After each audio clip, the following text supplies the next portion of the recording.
Hello दोस्तों, मैं हूं नीरज और आप देख रहे हैं स्टडी कॉमर्स। और आज हम इस वीडियो में पढ़ने वाले हैं प्रोडक्ट के बारे में। आप मुझे इंस्टाग्राम पे भी फॉलो कर सकते हैं। मेरी आईडी है नीरज पांडे ऑफिशियल। आप मेरे वीडियो से रिलेटेड कोई भी क्वेरीज यहाँ पूछ सकते हैं। आप हमारे लेक्चर के पीडीएफ भी डाउनलोड कर सकते हैं एट जस्ट ₹500। आप इस दिए गए नंबर पे हमें पे कर सकते हैं। नंबर है 7317240017। आप हमें फ़ोन पे, गूगल पे या किसी भी यूपीआई के थ्रू पेमेंट कर सकते हैं। और ये वन टाइम पेमेंट है, मीन्स आपने एक बार पेमेंट कर दिया तो आपको फ्यूचर में कोई भी पेमेंट नहीं करना है रिगार्डिंग पीडीएफ्स। और इस ₹500 में आपको डेली एमसीक्यूज भी मिलेगा प्रैक्टिस करने के लिए। अगर आपको कोई भी डाउट है तो आप इस दिए गए नंबर पे हमें व्हाट्सएप पे कांटेक्ट कर सकते हैं। ये है यूजीसी नेट कॉमर्स का सिलेबस, जिसके अंतर्गत आप देख रहे हैं कि प्रोडक्ट डिसीजन एक इम्पॉर्टेंट टॉपिक है जहां से क्वेश्चंस हमेशा पूछा जाता है। प्रोडक्ट डिसीजन के अंतर्गत आपको कॉन्सेप्ट्स पता होना चाहिए, प्रोडक्ट क्या होता है, कितने तरीके का होता है, कितने लेवल्स हैं। इसके अंतर्गत प्रोडक्ट लाइन भी पता होना चाहिए, प्रोडक्ट मिक्स डिसीजन भी आपको पता होना चाहिए, और most important product life cycle और न्यू प्रोडक्ट डेवलपमेंट भी आपको पता होना चाहिए। हम इन सारे टॉपिक को डिटेल में डिस्कस करेंगे और इस वीडियो में हम सिर्फ प्रोडक्ट डिसीजन के बारे में डिस्कस करेंगे, जिसके अंतर्गत हम कॉन्सेप्ट जानेंगे प्रोडक्ट का कि एग्जैक्टली प्रोडक्ट होता क्या है। तो मैंने मार्केटिंग मिक्स वाले लेक्चर में आपको बताया था कि मार्केटिंग के अंतर्गत 4 P's आते हैं। फर्स्ट है प्रोडक्ट, सेकंड होता है प्राइस, थर्ड होता है प्लेस और फोर्थ होता है प्रमोशन। तो अगर आपने मार्केटिंग मिक्स का जो वीडियो है वो नहीं देखा है तो आप आई बटन पे क्लिक करके देख सकते हैं, या फिर डिस्क्रिप्शन में भी उसका लिंक आपको मिल जाएगा। तो ये जो 4 P's ऑफ मार्केटिंग है, यहीं से आपके एग्जाम में क्वेश्चंस पूछे जाते हैं कि आपका एक मार्केटर का प्रोडक्ट क्या है, उसकी प्रोडक्ट की जो प्राइस है वो प्राइस क्या है, और उसका प्लेस कहाँ है। प्लेस का मतलब क्या है, फिजिकल डिस्ट्रीब्यूशन, यानी कि प्रोडक्ट कहाँ पे अवेलेबल है, क्या वो ऑनलाइन है अवेलेबल है, क्या वो किसी स्पेसिफिक स्टोर पे अवेलेबल है। और आखिरी में आता है प्रमोशन, यानी कि उस प्रोडक्ट का जो सेल है उसको कैसे प्रमोट करेंगे, कैसे और ज़्यादा सेल्स बढ़ा सकते हैं हम लोग। ये सब सारी चीज़ें हम 4 P's के अंतर्गत मैंने शॉर्ट में डिस्कस वहाँ पे किया हुआ है। इस वीडियो का जो टॉपिक है वो है प्रोडक्ट, जिसके अंतर्गत हम डिटेल में जानेंगे कि प्रोडक्ट होता क्या है। तो सबसे पहले जानते हैं कि प्रोडक्ट होता क्या है। अगर मैं आपसे ये क्वेश्चन पूछूं कि नहीं ठीक है, मैं इस वीडियो में नहीं बता रहा हूं कि प्रोडक्ट क्या है, आप बताइए कि प्रोडक्ट क्या होता है, तो क्या आप ये कहेंगे कि इस वीडियो को आप जिस फोन से देख रहे हैं वो आपके लिए एक प्रोडक्ट है, या आपके आसपास रूम में जो भी चीजें हैं वो एक प्रोडक्ट है, जैसे फॉर एग्जाम्पल फैन, टीवी, या फिर घर के बाहर भी आप जाते तो बाइक, कार, ये सब प्रोडक्ट है। तो सिर्फ प्रोडक्ट में इन्हीं सारी चीज़ों को इंक्लूड नहीं किया जाता है, इसके अलावा भी बहुत सारी चीज़ें होती हैं जो प्रोडक्ट होती हैं एक कंपनी के लिए। तो प्रोडक्ट क्या है, एक बंडल ऑफ यूटिलिटी प्रोवाइड करती है। और प्रोडक्ट कोई भी ऐसा आइटम हो सकता है जो किसी भी कंज्यूमर के नीड्स और वांट्स को सेटिस्फाई करता हो, वो प्रोडक्ट कहा जाता है। अब प्रोडक्ट के अंतर्गत टेंजिबल और इनटेंजिबल दोनों तरीके के प्रोडक्ट को इंक्लूड किया जाता है, इसीलिए यहाँ पे लिखा गया है कि प्रोडक्ट्स में भी टेंजिबल यानी गुड्स के फॉर्म में हो सकता है, for example bike, car, mobile, tablet या टीवी या कुछ भी हो सकता है। इनटेंजिबल भी हो सकता है product, for example services, ideas और एक्सपीरियंस को भी हम प्रोडक्ट की कैटेगरी में ही डालते हैं। अब यहाँ पे प्रोडक्ट का क्लासिफिकेशन दिया गया है कि कौन कौन सी चीज़ें प्रोडक्ट मानी जाती हैं। अभी तक आपने सुना होगा कि जो गुड्स है, यानी जो भी टेंजिबल चीज़ें हैं, टेंजिबल मीन्स जिसको आप देख सकते हो, टच कर सकते हो, वो टेंजिबल चीज़ें हैं, वही प्रोडक्ट होता है। लेकिन प्रोडक्ट का जो कॉन्सेप्ट है वो काफ़ी ज़्यादा बड़ा हो चुका है आज के टाइम पे। आज के टाइम पे हम सर्विसेज को भी प्रोडक्ट मानते हैं। फॉर एग्जांपल जो इनटेंजिबल चीज़ें हैं, फॉर एग्जांपल सर्विसेज, जैसे आप सैलून में जाते हो, आप बाल कटवाते हो, ये क्या है, एक सर्विस है। तो सर्विस को भी एक प्रोडक्ट का फॉर्म माना जाता है आज के टाइम पे। इवेंट्स, आप देखते हो कि किसी का एनिवर्सरी है या कोई बिजनेस पार्टी है, वो भी किसी लॉन में हो रहा है, तो वो भी एक इवेंट है, तो उसे भी आज के टाइम पे मार्केट किया जाता है। और पर्सन, पर्सन जैसे विराट कोहली या कोई भी फेमस पर्सनालिटी आप ले लीजिए, ये भी एक प्रोडक्ट होते हैं। कैसे होते हैं मैं आगे बताऊंगा आपको। प्लेसेस, टूरिज्म इंडस्ट्री में प्लेसेस बहुत इंपॉर्टेंट एलिमेंट होता है जो एक प्रोडक्ट की तरह ही काम करता है। ऑर्गेनाइजेशन, फॉर एग्जांपल आप हॉस्पिटल में जाते हैं, वो एक ऑर्गेनाइजेशन है। क्या आपको वहाँ पे फ्री में दवाइयाँ मिलती हैं? नहीं मिलती हैं, तो वो भी एक प्रोडक्ट का ही फॉर्म होता है। आखिरी है आइडिया। जितने भी आपने प्रोडक्ट देखे हैं वो कभी न कभी एक आइडिया ही था, यानी एक आइडिया भी प्रोडक्ट होता है। फॉर एग्जांपल आईफोन, आईफोन कभी बनाने से पहले वो एक आइडिया ही रहा होगा, बाद में वो एक्चुअल प्रोडक्ट बना होगा। तो ये सारी चीज़ें, चाहे वो गुड्स हो, सर्विसेज हो, इवेंट्स हो, पर्सन हो, प्लेसेस हो, ऑर्गेनाइजेशन हो, या फिर कोई आइडिया हो, या फिर इन सब का कोई मिक्सचर हो, वो सभी प्रोडक्ट कहे जाएंगे। तो डेफिनेशन के बारे में बात करते हैं कि प्रोडक्ट क्या है। तो प्रोडक्ट कोई भी ऐसी चीज़ है जो मार्केट के लिए यानी कंज्यूमर के लिए ऑफर की जाती है फॉर अटेंशन, एक्विजिशन, यूज और कंजप्शन, ताकि कंज्यूमर का जो भी नीड और वांट है वो सेटिस्फाई हो सके। यानी ऐसी कोई भी आइटम जो कंज्यूमर के नीड और वांट्स को सेटिस्फाई करती है वो प्रोडक्ट होगी। इसके अंतर्गत हम टेंजिबल ऑब्जेक्ट को भी इंक्लूड करते हैं, जैसे कार हो गया, कंप्यूटर हो गया, आपका मोबाइल फ़ोन हो गया। इसके अलावा भी हम बहुत सारी चीज़ों को इंक्लूड करते हैं प्रोडक्ट के अंतर्गत, जैसे services, events, persons, places, organisation, idea, या इन सब का मिक्सचर। यहाँ पे ये ध्यान रखिएगा कि जब भी मैं इस वीडियो में प्रोडक्ट शब्द का इस्तेमाल करूँगा, उसके अंतर्गत ये सारी चीज़ें इंक्लूड होंगी, चाहे वो सर्विसेज हो, इवेंट हो, पर्सन हो, प्लेस हो, या कोई भी चीज़ हो, सभी चीज़ें इंक्लूड होंगी। फॉर एग्जाम्पल एप्पल आईफोन हो गया, ये भी एक प्रोडक्ट है, या टोयोटा का जो कैमरी जो कार है वो भी एक प्रोडक्ट है, स्टारबक की जो कॉफ़ी है वो भी एक प्रोडक्ट है। इसके अलावा अगर आप वेगस का ट्रिप करते हैं या फिर किसी और कंट्री के लिए ट्रिप करते हैं तो वो ट्रैवल भी एक प्रोडक्ट ही होगा एक तरीके से, या फिर कोई ऑनलाइन इन्वेस्टमेंट सर्विसेज हैं वो भी एक प्रोडक्ट होगा। इसके अलावा आप फेसबुक यूज़ करते हैं, इंस्टाग्राम यूज़ करते हैं, या आप अपने डॉक्टर से सलाह लेते हैं, तो ये सब सारी चीज़ें भी मार्केटिंग के अंतर्गत प्रोडक्ट होती हैं और इसे हम मार्केट करते हैं। अब बात करते हैं सर्विसेज की। तो मैंने आपको बताया कि सर्विस को भी as a form of product माना जाता है, जो कि किसी भी कंज्यूमर के नीड एंड वांट्स को सेटिस्फाई करता है, और ये जनरली इनटेंजिबल होता है। इनटेंजिबल मतलब जिसे आप टच नहीं कर सकते और देख नहीं सकते, और इसके अंतर्गत ओनरशिप जो है वो ट्रांसफर नहीं होता है।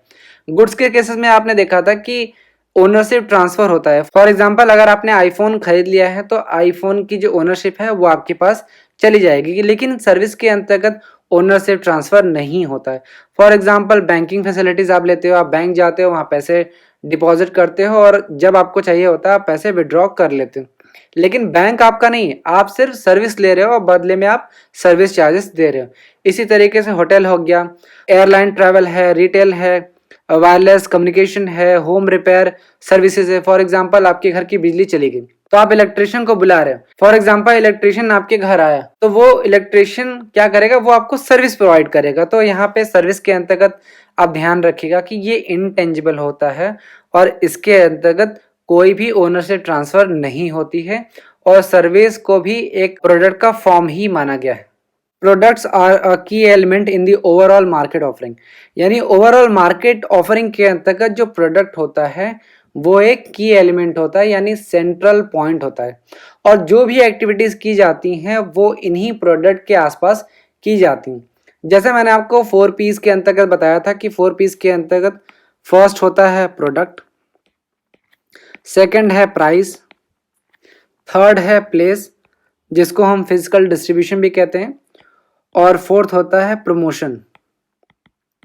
तो मैंने आपको ये बताया कि प्रोडक्ट जो होता है वो एक की एलिमेंट होता है ओवरऑल मार्केट ऑफरिंग के अंतर्गत, यानी प्रोडक्ट के ही आसपास जितनी एक्टिविटीज होती हैं वो प्रोडक्ट के इर्द गिर्द ही होती हैं। यानी कि अगर प्रोडक्ट नहीं है तो आप किसका प्राइस डिसाइड करोगे, और किस चीज़ को बाहर बेचोगे, और कौन से चीज़ को आप प्रमोट करोगे। तो प्रोडक्ट जो होता है वो एक सेंट्रल पॉइंट होता है जिसके आसपास सारी एक्टिविटीज रिलेटेड होती हैं, यानी उसके आसपास सारी एक्टिविटीज की जाती हैं। जैसे सबसे पहले आपने प्रोडक्ट बना लिया तो अब जाके आप उसका प्राइस डिसाइड करोगे, उसको कहाँ बेचना है ये डिसाइड करोगे, कैसे आप सेल्स को और बढ़ा सकते हो, यानी कौन सा प्रमोशनल एक्टिविटी आप करोगे कि सेल्स बढ़े। तो ये सब सारी चीज़ें जो एक्टिविटी आपने देखी, चाहे वो प्राइस हो, प्लेस हो, प्रमोशन हो, ये आप तभी कर सकते हो जब आपके पास एक प्रोडक्ट हो। इसीलिए हम प्रोडक्ट को एक की एलिमेंट कहते हैं। अब एक कंपनी जो भी मार्केट ऑफरिंग कर रही होती है उसमें दो चीज़ इंक्लूड होते हैं। फर्स्ट होता है टेंजिबल गुड्स और सर्विसेज, यानी उसके अंतर्गत टेंजिबल गुड्स और इनटेंजिबल दोनों चीज़ें इंक्लूड होती हैं। अगर हम प्योर टेंजिबल गुड्स की बात करें तो आप अपने घर में एग्जांपल देख सकते हो, जैसे सोप हो गया, साबुन हो गया, टूथपेस्ट आप यूज़ करते हो, सॉल्ट, ये सब एग्जांपल हैं प्योर टेंजिबल गुड्स की। और दूसरी तरफ अगर हम प्योर सर्विसेज की बात करें तो आप बैंकिंग फैसिलिटीज आप देख लो, तो ये एक प्योर सर्विसेज है। रियल लाइफ में हम इन दोनों का मिक्सचर देखते हैं, यानी कि आपको सर्विसेज भी मिलेगा और प्योर टेंजिबल गुड्स भी अवेलेबल होता है। ये सारी चीजें भी आपको रियल लाइफ में मिलती है, तो यानी दोनों का एक कॉम्बिनेशन जो है वो पॉसिबल होता है रियल लाइफ। अब बात करते हैं लेवल्स ऑफ प्रोडक्ट की। तो एक प्रोडक्ट के 3 लेवल्स होते हैं। फर्स्ट होता है कोर कस्टमर वैल्यू, सेकेंड होता है एक्चुअल प्रोडक्ट और थर्ड होता है ऑगमेंटेड प्रोडक्ट। यहाँ पे ध्यान रखिएगा कि एक ही प्रोडक्ट है और उसके 3 लेवल्स हैं, और ये जो प्रोडक्ट प्लानर होते हैं उन्हें किसी भी प्रोडक्ट या सर्विसेज को 3 लेवल्स में सोचना होता है कि हम किस तरीके से प्रोडक्ट को बनाएंगे, और हर जो लेवल होता है वो दूसरे लेवल से ज़्यादा कस्टमर वैल्यू प्रोवाइड करता है। ये चीज़ें आप ध्यान रखिएगा। 3 लेवल्स हैं। फर्स्ट है कोर कस्टमर वैल्यू, सेकेंड होता है एक्चुअल प्रोडक्ट, थर्ड होता है ऑगमेंटेड प्रोडक्ट। एक एक करके देखते हैं। सबसे पहले बात करते हैं कोर कस्टमर वैल्यू की, जो एक बेसिक लेवल है। इसके अंतर्गत मार्केटर को प्रोडक्ट डिजाइन तैयार करते समय ये डिफाइन करना पड़ता है कि उसका जो प्रोडक्ट है वो कस्टमर के कौन से प्रॉब्लम को सॉल्व करता है, जो कंज्यूमर चाहता है। क्या ये प्रोडक्ट कंज्यूमर के नीड एंड वांट्स को सेटिस्फाई कर रहा होता है या नहीं कर रहा होता है। इसके अलावा कोर जो कस्टमर वैल्यू है वो हमें ये बताता है कि what is the buyer really buying, यानी कि एक बायर जो है वो रियलिटी में क्या परचेस कर रहा है। फॉर एग्जांपल, जो लोग आईपैड खरीदते हैं, क्या वो एक टैबलेट खरीदते हैं सिर्फ? नहीं। तो कोर कस्टमर वैल्यू क्या है? अगर आप आईपैड खरीदते हो तो आप एंटरटेनमेंट भी परचेस करते हैं, यानी आपको एंटरटेनमेंट की फैसिलिटीज भी मिलेगा। सेल्फ एक्सप्रेशन भी है, आप अपने आप को एक्सप्रेस भी कर सकते हैं टैबलेट से, पिक्चर्स क्लिक कर सकते हैं या फिर कोई वीडियो बना सकते हैं। प्रोडक्टिविटी के लिए भी अच्छा है, आप वीडियो एडिटिंग भी कर सकते हैं, आप अपने फ्रेंड और फैमिली के साथ कनेक्ट भी कर सकते हैं, और एक मोबाइल और पर्सनल विंडो की तरह होगा ये आईपैड। तो कोर कस्टमर वैल्यू ये बताता है कि कंज्यूमर की क्या नीड है, क्या उस नीड के अकॉर्डिंग वो प्रोडक्ट वैल्यू प्रोवाइड करता है या नहीं करता है, ये कोर कस्टमर वैल्यू बताता है। नेक्स्ट है एक्चुअल प्रोडक्ट, ये सेकेंड लेवल होता है। जैसे फर्स्ट लेवल में मैंने आपको बताया कि कोर कस्टमर वैल्यू के अंतर्गत एक मार्केटर जो होता है वो प्रोडक्ट डिजाइन करते समय आपको ये बताता है कि आप रियलिटी में एक्चुअल में क्या परचेस कर रहे हो। क्या आप एक टैबलेट परचेस कर रहे हो, उसके साथ इंटरटेनमेंट भी आपको मिलेगा, प्रोडक्टिविटी की तरीके से आप यूज कर सकते हो उसको, या आप अपने फ्रेंड और फैमिली के साथ कनेक्टेड भी रह सकते हो। तो एक्चुअल प्रोडक्ट के अंतर्गत क्या होता है कि जो प्रोडक्ट प्लानर होता है जो कोर बेनिफिट बता रहा होता है कि आपको इस प्रोडक्ट से ये बेनिफिट मिल रहा है, उसे वो एक्चुअल प्रोडक्ट के अंतर्गत कन्वर्ट कर देता है। तो जब उन्हें एक्चुअल प्रोडक्ट डेवलप करना होता है तो उसके अंतर्गत उनको फीचर्स बताना होता है कि हमारे इस प्रोडक्ट का आईपैड का क्या फीचर है, उसका डिज़ाइन कैसा है, क्वालिटी लेवल कैसा है, ब्रांड नेम क्या है, क्या ये आईपैड प्रो है, पैकेजिंग इसका किस तरीके से है।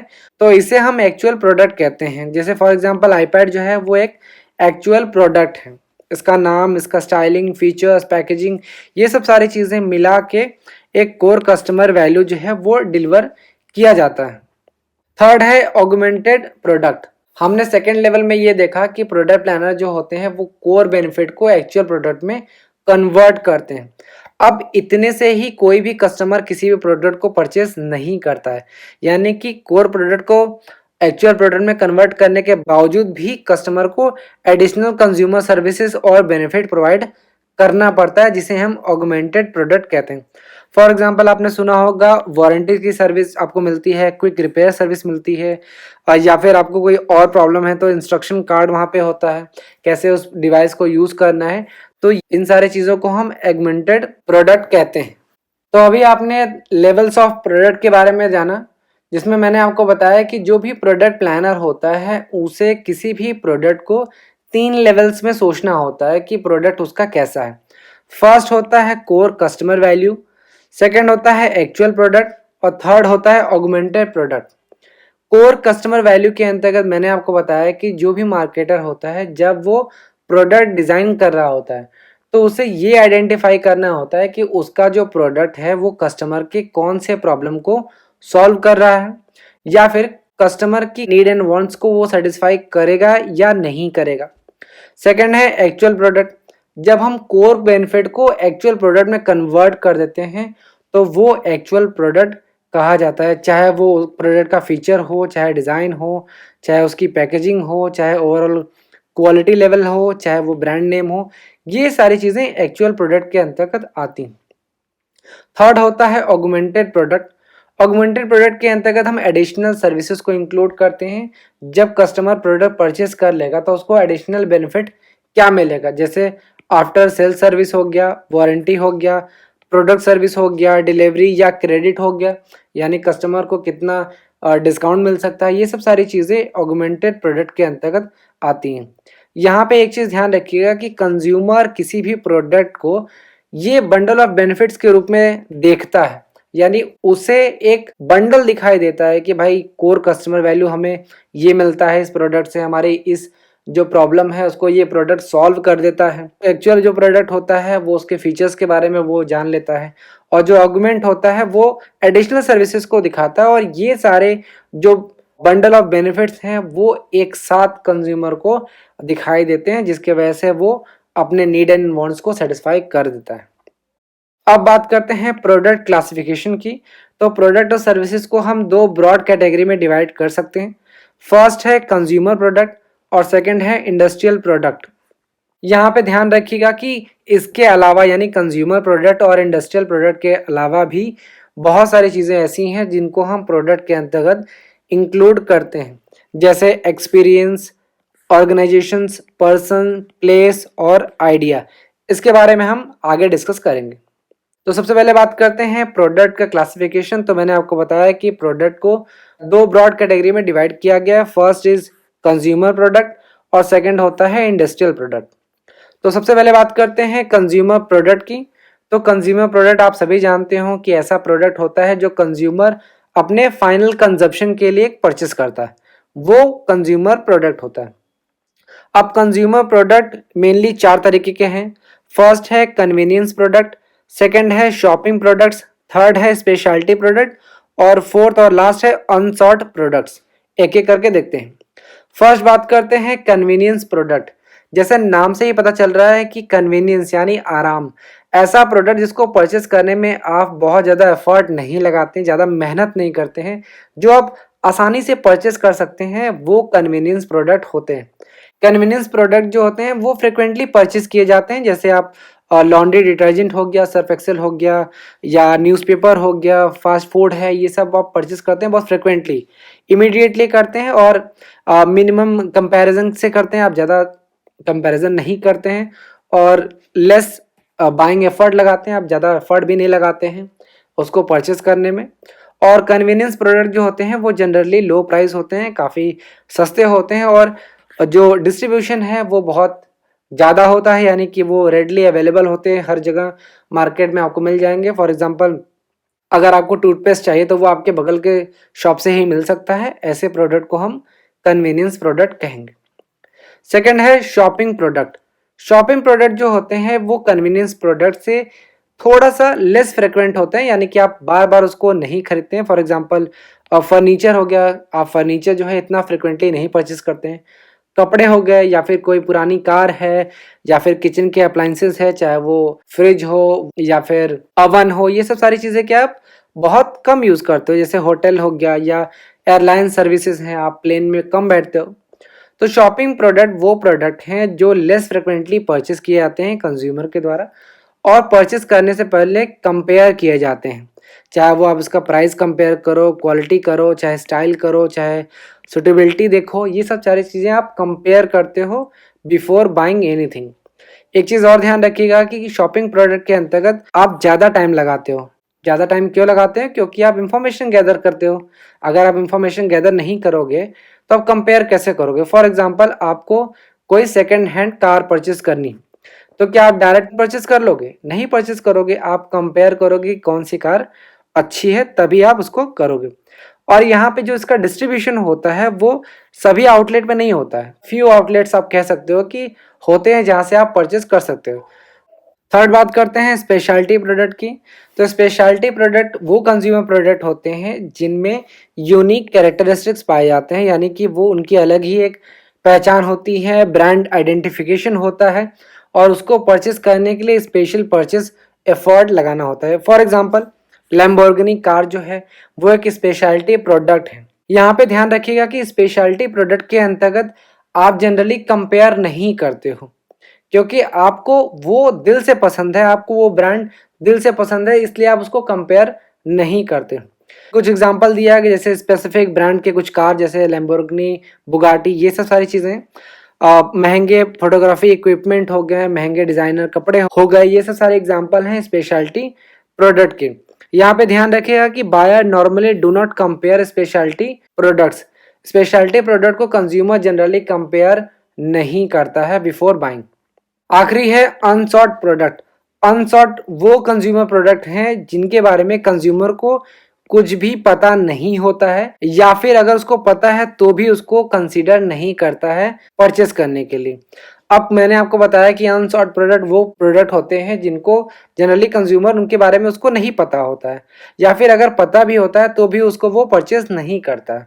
फॉर एग्जाम्पल फ्यूनरल सर्विसेज, जब किसी की डेथ हो जाती है तो आप क्या करते हो, जो रिचुअल्स करते हो उसके लिए भी कुछ कंपनियां हैं जो सर्विस प्रोवाइड करती हैं, जिनको हम फ्यूनरल सर्विसेज कहते हैं। जनरली क्रिश्चियन जो होते हैं उनके लिए ये बहुत ज़्यादा रेडली अवेलेबल होते हैं।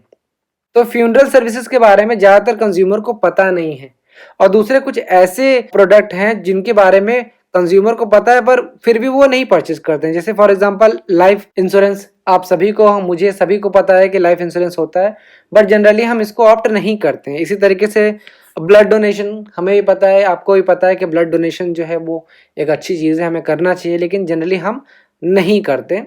ऐसा दिल पे मत लीजिएगा कि आप में से कोई नहीं करता है, मैं जनरल सेंस में बात कर रहा हूँ कि अधिकतर लोग नहीं करते। और अनसॉर्ट प्रोडक्ट की एक और विशेषता ये है कि इसको ज़्यादा से ज़्यादा सेल करने के लिए हमें हैवी एडवर्टीजमेंट करना पड़ता है, पर्सनल सेलिंग करना पड़ता है, या फिर दूसरे जो मार्केटिंग एफर्ट्स हैं उनको लगाना पड़ता है इस अनसॉर्ट प्रोडक्ट को सेल करने के लिए। तो यहाँ पे टाइप्स ऑफ कंज्यूमर प्रोडक्ट दिया गया है, एक बार चारों का कंपैरिजन देख लेते हैं। फर्स्ट बात करते हैं कन्वीनियंस प्रोडक्ट की। तो इसमें कंज्यूमर बिहेवियर क्या होगा, तो कन्वीनियंस प्रोडक्ट के अंतर्गत कस्टमर बाइंग बिहेवियर कैसा होगा। कन्वीनियंस प्रोडक्ट ऐसा प्रोडक्ट है जिसको कस्टमर जो है वो बार बार परचेस करता है और उसके लिए ज़्यादा प्लानिंग करने की ज़रूरत नहीं है, तो कम प्लानिंग करता है। लिटिल कंपैरिजन होता है, कंपैरिजन उतना करता नहीं है क्योंकि लो प्राइस है। और दूसरी बात कि लो कस्टमर इन्वॉल्वमेंट होता है, वो ज़्यादा इन्वॉल्व नहीं होता है, शॉपिंग एफर्ट भी बहुत कम लगाता है। प्राइस मैंने आपको पहले बताया कि कन्वीनियंस प्रोडक्ट जो है वो लो प्राइस होते हैं।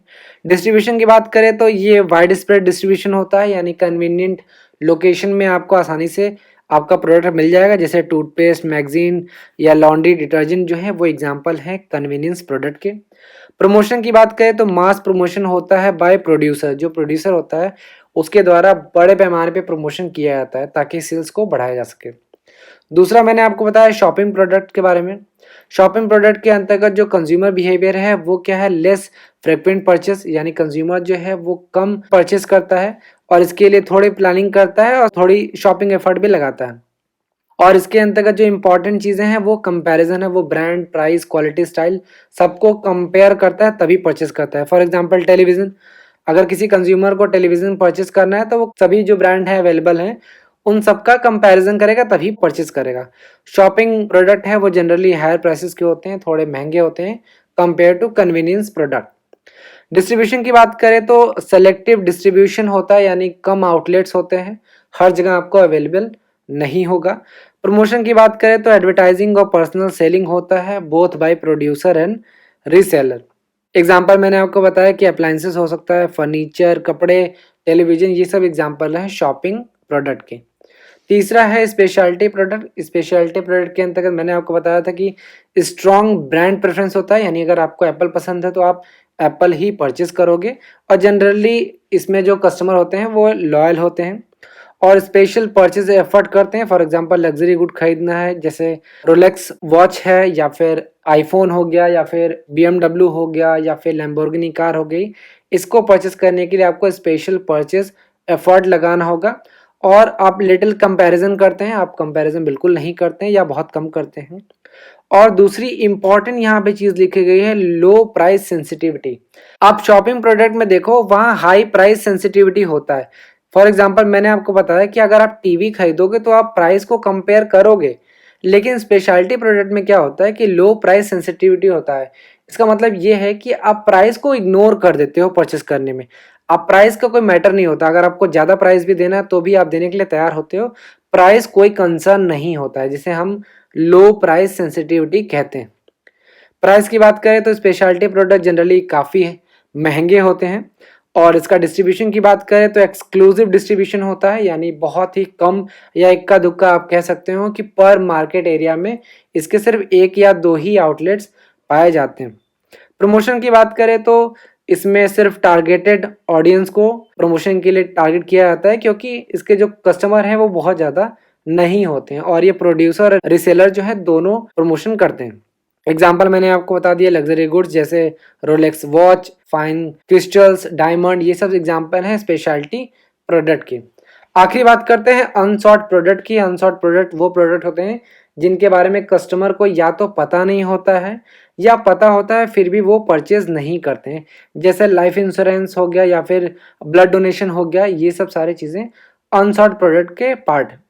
इसके अंतर्गत लिटिल प्रोडक्ट अवेयरनेस होती है, यानी प्रोडक्ट के बारे में कस्टमर को ज़्यादा जानकारी नहीं होता है, या फिर अगर पता भी होता है तो वो नेगेटिव इंटरेस्ट होता है, यानी वो जानबूझ के उसको नहीं परचेज करना चाहते हैं। प्राइस वेरी कर सकता है, यानी डिफरेंट हो सकता है। डिस्ट्रीब्यूशन भी अलग अलग हो सकता है। प्रमोशन यहाँ पे इंपॉर्टेंट है, ये ध्यान रखिएगा, ये एग्जाम में पूछा जाता है कि अनसॉर्ट प्रोडक्ट के अंतर्गत कौन सा प्रमोशनल स्ट्रैटेजी अपनाया जाता है। तो यहाँ पे एग्रेसिव एडवर्टीजमेंट और पर्सनल सेलिंग अपनाया जाता है, दोनों के द्वारा एग्रेसिव एडवर्टीजमेंट किया जाता है इस प्रोडक्ट को सेल करने के लिए। अब बात करते हैं इंडस्ट्रियल प्रोडक्ट की। तो थोड़े टाइम पहले मैंने आपको बताया कि जो प्रोडक्ट है उसको ब्रॉडली दो कैटेगरी में डिवाइड किया गया है। फर्स्ट होता है कंज्यूमर प्रोडक्ट और दूसरा होता है इंडस्ट्रियल प्रोडक्ट। तो इंडस्ट्रियल प्रोडक्ट वो प्रोडक्ट होता है जिसको परचेज किया जाता है फर्दर प्रोसेसिंग के लिए, या फिर इनका इस्तेमाल जो है वो बिजनेस में किया जाता है। तो ऐसे प्रोडक्ट को हम इंडस्ट्रियल प्रोडक्ट कहते हैं। अब ये कैसे पता चलेगा कि कौन सा प्रोडक्ट जो है वो इंडस्ट्रियल प्रोडक्ट है और कौन सा प्रोडक्ट जो है वो कंज्यूमर प्रोडक्ट है? तो कोई भी प्रोडक्ट जो परचेज किया जाता है उसके पर्पस से हम ये पता कर सकते हैं कि वो जो प्रोडक्ट है वो इंडस्ट्रियल प्रोडक्ट है या कंज्यूमर प्रोडक्ट है। फॉर एग्जांपल अगर कोई कंज्यूमर लॉन मूवर खरीदता है अपने घर के लिए तो वो क्या होगा, ये कंज्यूमर प्रोडक्ट होगा। लॉन मूवर का मतलब जो घास काटने वाली जो मशीनें होती हैं उनको हम लॉन मूवर कहते हैं। तो अगर कोई भी कंज्यूमर लॉन मूवर खरीदता है अपने घर के लिए तो उसे हम कंज्यूमर प्रोडक्ट कहेंगे। अगर कोई भी कंज्यूमर वो अपने बिजनेस के लिए इसको खरीदता है, लॉन मूवर को खरीदता है, तो उसे हम इंडस्ट्रियल प्रोडक्ट कहेंगे। तो इंडस्ट्रियल प्रोडक्ट को तीन ग्रुप्स में डिवाइड किया गया है। फर्स्ट है मटेरियल एंड पार्ट्स, सेकंड है कैपिटल आइटम्स और थर्ड है सप्लाईज एंड सर्विसेज। एक एक करके देखते हैं। फर्स्ट है material and parts. Material and parts के अंतर्गत दो चीज़ें आती हैं। फर्स्ट है रॉ मटेरियल और सेकंड है manufactured materials and parts. Raw material भी दो तरीके के हो सकते हैं। फर्स्ट है फॉर्म प्रोडक्ट और सेकंड होता है नेचुरल प्रोडक्ट। फार्म प्रोडक्ट का मतलब जैसे एग्रीकल्चर से रिलेटेड हो, जैसे वीट हो गया, वेजिटेबल्स, फ्रूट, ये सब सारी चीज़ें, कॉटन, ये सब एग्जाम्पल हैं फार्म प्रोडक्ट के। और दूसरी तरफ जो नेचुरल प्रोडक्ट हैं जैसे फिश हो गया, क्रूड ऑयल हो गया, पेट्रोलियम हो गया, आयरन ओर हो गया, ये सारे एग्जाम्पल हैं नेचुरल प्रोडक्ट के। तो अभी मैंने आपको बताया कि मटेरियल एंड पार्ट्स के अंतर्गत रॉ मटेरियल आता है। रॉ मटेरियल दो तरीके का होता है, फॉर्म प्रोडक्ट और नेचुरल प्रोडक्ट। दूसरी तरफ जो मटेरियल्स एंड पार्ट्स हैं वो मैन्युफैक्चर्ड मटेरियल्स और पार्ट्स के रूप में भी हम आइडेंटिफाई कर सकते हैं। तो मैन्युफैक्चर्ड मटेरियल्स एंड पार्ट्स के अंतर्गत दो चीज़ें आती हैं। फर्स्ट होता है कंपोनेंट्स मटेरियल, जैसे आयरन, यॉन, सीमेंट, वायर्स, ये सब सारी चीज़ें कंपोनेंट मटेरियल्स के अंतर्गत आती हैं। दूसरी तरफ कंपोनेंट्स पार्ट्स भी आते हैं, जैसे स्मॉल मोटर्स, टायर्स, ये सब सारी चीज़ें कंपोनेंट पार्ट्स के अंतर्गत आती हैं। तो मैंने आपको बताया कि इंडस्ट्रियल प्रोडक्ट को 3 ग्रुप्स में डिवाइड किया जाता है। फर्स्ट है मटेरियल एंड पार्ट्स और दूसरा होता है कैपिटल आइटम। तो आप जानते हैं कि कैपिटल आइटम क्या होता है। तो कैपिटल आइटम एक तरीके का इंडस्ट्रियल प्रोडक्ट ही है जो किसी भी इंडस्ट्रियल बायर के ऑपरेशन में उसको हेल्प करता है, उसके प्रोडक्शन और उसके ऑपरेशन में उसको हेल्प करता है। और कैपिटल आइटम के अंतर्गत हम दो चीज़ों को इंक्लूड करते हैं। फर्स्ट होता है इंस्टॉलेशन और सेकेंड होता है एक्सेसरीज इक्विपमेंट। तो अभी मैंने आपको बताया कि कैपिटल आइटम्स क्या होता है। जो भी इंडस्ट्रियल बायर होते हैं उनके प्रोडक्शन और ऑपरेशन में हेल्प करने वाली जो भी आइटम होता है उसे हम कैपिटल आइटम कहते हैं। और कैपिटल आइटम के अंतर्गत हम दो चीज़ों को इंक्लूड करते हैं। फर्स्ट होता है इंस्टॉलेशन और सेकंड होता है एक्सेसरीज इक्विपमेंट। इंस्टॉलेशन के अंतर्गत हम पोर्टेबल फैक्ट्री इक्विपमेंट को इंक्लूड करते हैं, साथ ही साथ टूल्स को इंक्लूड करते हैं जैसे हैंड टूल्स हो गया, लिफ्ट ट्रक्स हो गया।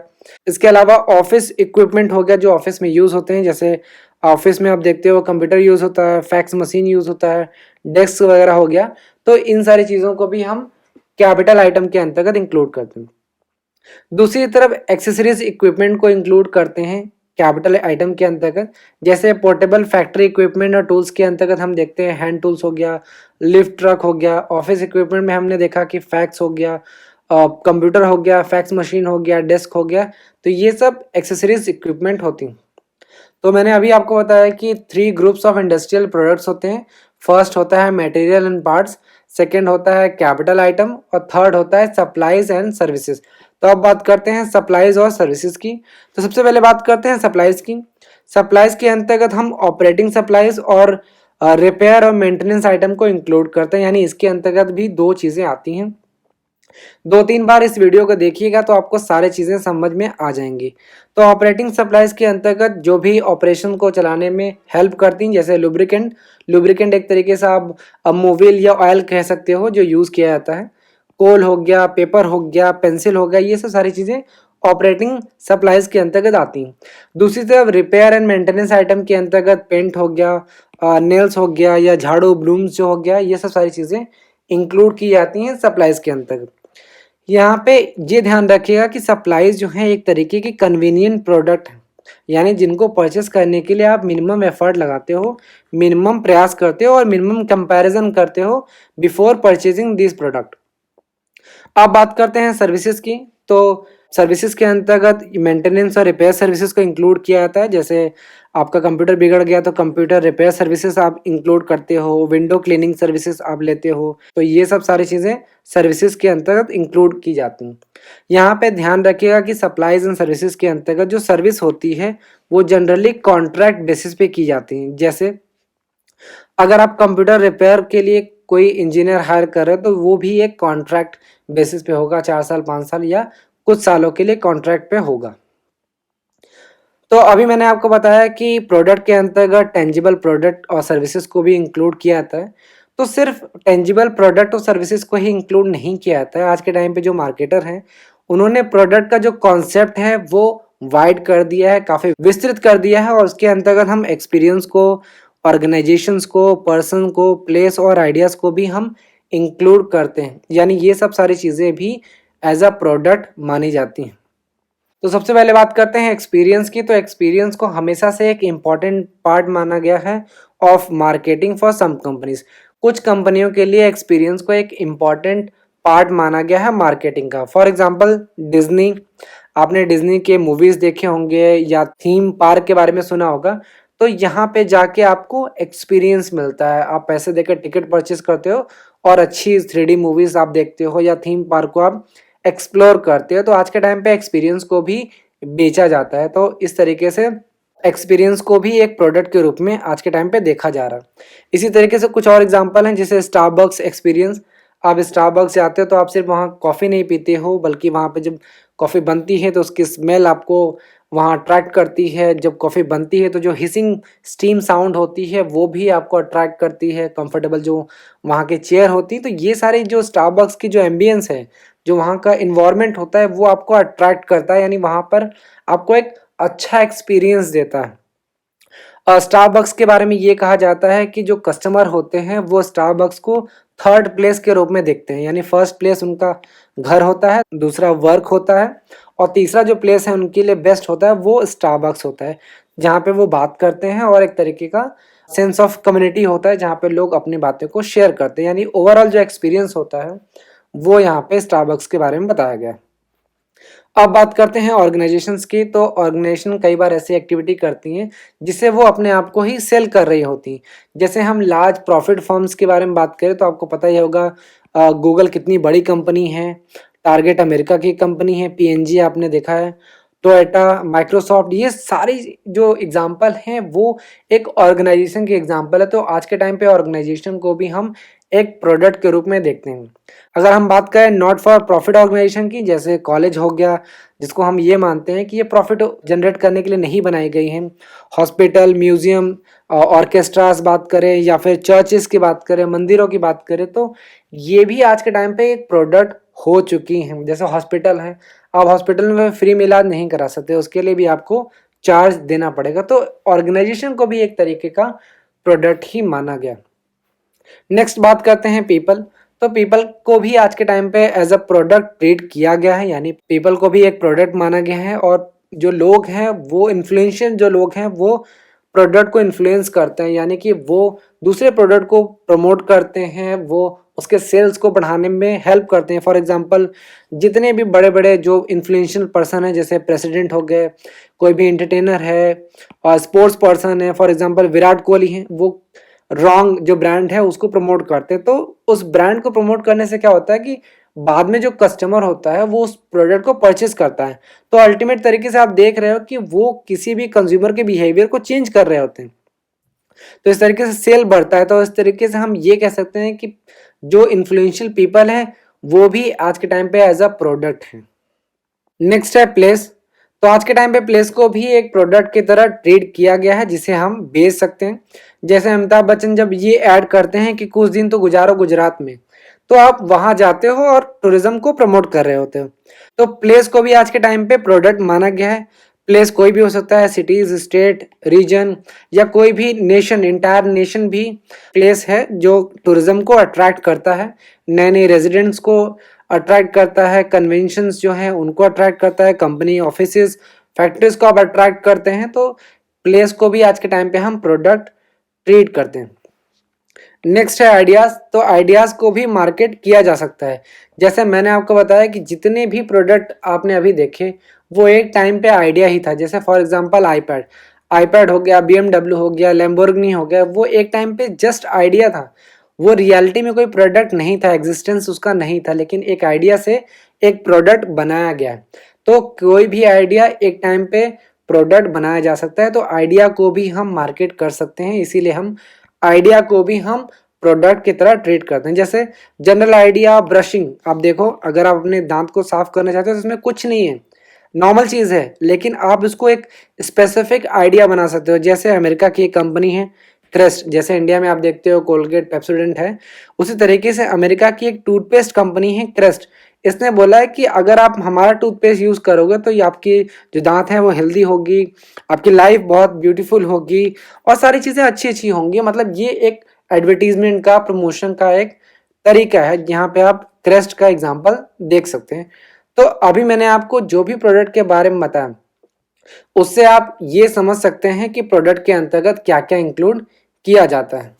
तो ये जो लेक्चर है प्रोडक्ट का, उसमें मैंने आपको यही बताया कि आज के टाइम पे जो प्रोडक्ट का कॉन्सेप्ट है वो बहुत विस्तृत हो चुका है। इसके अंतर्गत सिर्फ टेंजिबल चीज़ें जैसे कार, कंप्यूटर, मोबाइल फ़ोन, इन सभी चीज़ों को ही इंक्लूड नहीं किया जाता है, बल्कि इसके अलावा भी इनटेंजिबल चीज़ जैसे इवेंट हो गया, पर्सन, प्लेस, ऑर्गेनाइजेशन, आइडिया, या इन सभी का मिक्सचर भी प्रोडक्ट हो सकता है।